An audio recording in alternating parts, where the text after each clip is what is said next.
This week, I'm also creating the White House Faith Office, led by Pastor Paula White. So, kind of like a ministry of Christ then. That sounds remarkably anti-American and unconstitutional, given that the separation of church and state is one of the fundamental beliefs that your entire country was founded on. Yeah, remember that? That was like one of your guys' main things after long experience with European monarchies and how problematic it is when the head of state uses religion to claim a divine right to rule. But benefit of the doubt, let's not get ahead of ourselves. I'm sure this Paula White person is a level-headed, secularly minded, religious scholar type person who fully understands the complex nuance and diversity of the various faiths, followed by all the American...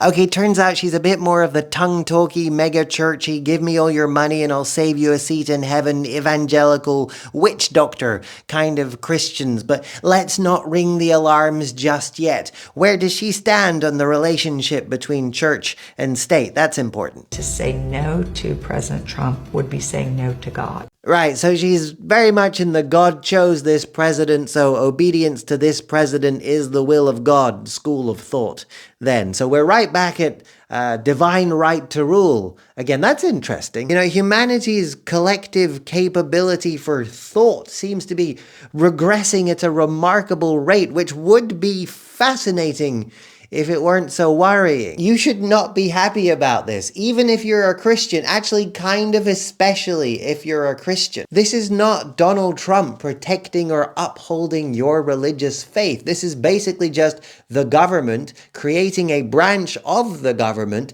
to tell you that the correct interpretation of your religion, of your faith, is to be more obedient to the government.